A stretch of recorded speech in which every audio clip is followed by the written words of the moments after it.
vivant pour lancer une start-up. C'est beaucoup de compétences, c'est beaucoup de choses nouvelles qu'il faut gérer en même temps. Et l'accélérateur, il est là pour ça. Il est là pour coacher, il est là pour accompagner. Il est là aussi pour décharger l'entrepreneur de choses qu'il ne devrait pas faire et qui l'empêchent de se concentrer sur le développement du business. Que ce soit du juridique, que ce soit du montage financier.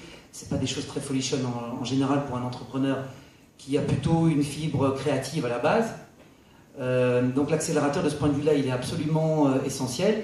Et la mode du crowdfunding, par exemple, de ce point de vue-là, est une mode à double tranchant, parce qu'on peut parfois lever de l'argent, on a l'impression qu'on l'a levé assez facilement, et so what? Et après?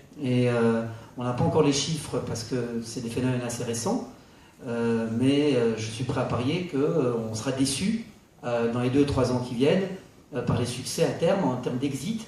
C'est-à-dire que dans 2-3 ans, on verra les sociétés qui ont levé des fonds par crowdfunding, comment elles ont valorisé leur levée de fonds en termes d'exit. Donc, quand je vais sortir pour réaliser ma plus-value, je pense qu'il va y avoir des déceptions parce qu'elles n'auront pas été suffisamment coachées.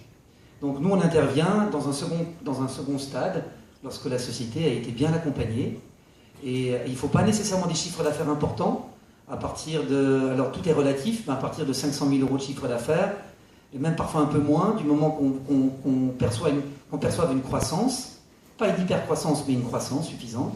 Parfois même, ça peut être une croissance même en termes de trafic Internet. Il ne faut pas nécessairement parler d'argent.